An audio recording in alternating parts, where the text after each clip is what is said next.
Hi friends, నేను మీ సోమశీల లక్ష్మి. ఈ temple అయితే వచ్చేసి మన తెలంగాణలోని చాలా ఫేమస్ టెంపుల్ యాదగిరిగుట్ట అండి. యాదాద్రి టెంపుల్ అని కూడా అంటారు. మన తెలంగాణ భాషలో అయితే యాదగిరిగుట్ట అండి. యాదర్శి అనే ఒక మహర్షి పేరు మీదుగా ఈ గుట్ట అనేది వెలయడం జరిగింది. ఆయన తపస్సు మేరకు ఇక్కడ మన నరసింహస్వామి ప్రత్యక్షమయ్యి నీ పేరు మీదనే ఇక్కడ ఈ క్షేత్రానికి పేరు పెడతాము అని చెప్పేసి చెప్పడం జరిగిందంట. ఇప్పుడైతే ఒక తిరుపతి లాగా మన తెలంగాణలో యాదగిరిగుట్ట అనేది చాలా బాగా అద్భుతంగా కట్టడం జరిగింది. శిల్పాలు కానీ ఇవన్నీ కానీ ఇదిగోండి ఇక్కడ చూడండి, ఇది సింహంది మెయిన్ డోర్ బయట ఉంటుంది. అయితే మేము వెళ్ళిన టైం వచ్చేసి బ్రహ్మోత్సవాల టైం అండి. అది ఫిబ్రవరి 20 నుంచి 28 దాకా బ్రహ్మోత్సవాలు జరుగుతాయి. ఎవ్రీ ఇయర్ కూడా చాలా బాగా జరుగుతాయి. చాలామంది భక్తులు ఇక్కడికి విచ్చేసి దేవుని దర్శించుకోవడం జరుగుతుంది. మేమైతే ఈవినింగ్ వెళ్ళాము. సాటర్డే రోజు బ్రేక్ దర్శనం చేసుకొని బయటకు వచ్చి ఇట్లా ఫొటోస్ ఇట్లా వీడియోస్ అన్నీ తీసుకున్నాము. ఇంకా చాలామంది డ్యాన్సర్స్ కూడా వచ్చారు అక్కడికి. భరతనాట్యం వాళ్ళు, కూచిపూడి వాళ్ళు, సింగర్సు వీళ్ళందరూ వచ్చారు. చూడండి గోపురం ఎంత బాగా కనిపిస్తుందో, బంగారు గోపురం ఇది. ఒకప్పుడు మామూలుగానే ఉండేదంట, దీన్ని బంగారు తాపడాలు అవన్నీ కూడా చేయించారు. చూడండి ఎంత లైటింగ్ కానీ, ఈవినింగ్ టైం అనమాట, సూర్యాస్తమం టైం చాలా బాగా అనిపించింది దర్శనం కానీ అదంతా కూడా. ఈ గోపురాలు ఇవన్నీ కూడా ఇంకా అలాగే ఒక పక్క నుంచి దేవుణ్ణి పల్లకిలో ఊరేగింపు చేసుకొని ఈ మండపం అంటే యజ్ఞ కుండాలు చేసే మండపం దగ్గరికి దేవుణ్ణి తీసుకొచ్చారు. అదే టైంలో నా చేతిలో ఫోన్ ఉంది, నేను వెళ్ళి వీడియో తీశాను కరెక్ట్ టైంకి. కోతులు తిరుగుతూనే ఉన్నాయి అక్కడక్కడ.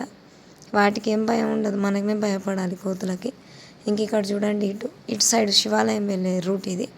ఇక్కడ చూడండి గోపురం అసలు సూర్యాస్త టైంలో చూడండి ఎంత బాగుందబ్బా. ఇక్కడ మళ్ళా సింగింగ్ది ఏమంటారు, గాన కచేరీ జరుగుతుంది తెలుగులో చెప్పాలంటే. నాకు అది కూడా వీడియో తీసుకున్నాను. స్టార్ట్ చేశారు అప్పుడే అక్కడ డ్యాన్స్ది, ఇక్కడ వచ్చేసి ఇది సింగింగ్ది. నిజంగా వాళ్ళకు ఎంత అనుభవం ఉంటుందో చూడండి.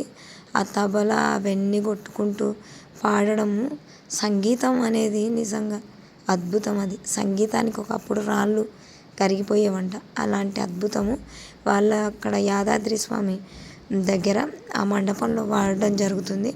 చాలా బాగా అనిపించింది. నేను వీడియో తీసుకుంటుంటే కూడా వాళ్ళు ఏ అబ్జెక్షన్ చెప్పలేదు.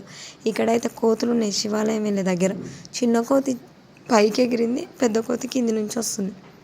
ఇది శివాలయంకి వెళ్ళే దారి. బయట రథం ఊరేగింపు అయ్యి రథాన్ని పెట్టారు అక్కడ. అసలు ఎంత బాగా అనిపిస్తుందో నిజంగా. రథాలు ఇవన్నీ కూడా కనుమరుగైపోతున్నాయి. ఇలాంటి దేవాలయాల వల్ల మనం కూడా చూస్తున్నాం, మన పిల్లలకి చూపిస్తున్నాం. నిజంగా చూడండి, తాడును పట్టుకొని శశాంక్ వాళ్ళ నాన్న ఇద్దరు లాగుతున్నారు. అది కొంచెం కూడా కదలలేదు ముందుకి. కానీ అది కూడా అదృష్టమే అనుకోవాలి, అట్లా పట్టుకోవడం అనేది కూడా.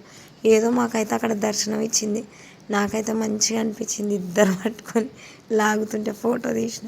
శివాలయంలోకి ఎంట్రీ అయినా ఇంకా మన నందీశ్వరుడు దర్శనం ఇచ్చాడు. శివాలయంలోకి వెళ్ళేటప్పుడు నందీశ్వరుడికి ఏదైనా చెప్పుకునేది ఆయన దర్శనం అయ్యాకే శివాలయంలో దర్శనం చేసుకోవడం అనేది జరుగుతుంది. ఏది ఉన్నా ఏ బాధ ఉన్నా ఆయనకు చెప్పుకోవాలంట. ఆయన వెళ్ళి ఆ శివయ్యకి చెప్పుకుంటాడంట. ఎంత బాగుంటుందో నంది, చాలా బాగుంటుంది అక్కడ. ఇక్కడ స్ఫటికలింగం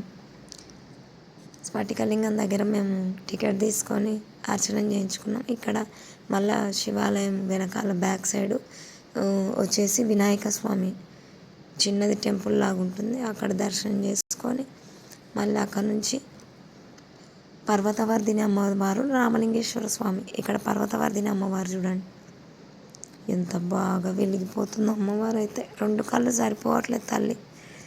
ఈ కళ్ళకు అలాంటి చూడడం అనేది కూడా అదృష్టం.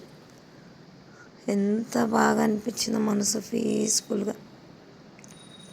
వీలైతే మీరు కూడా వెళ్ళండి, లైక్ చేయండి, షేర్ చేయండి, సబ్స్క్రైబ్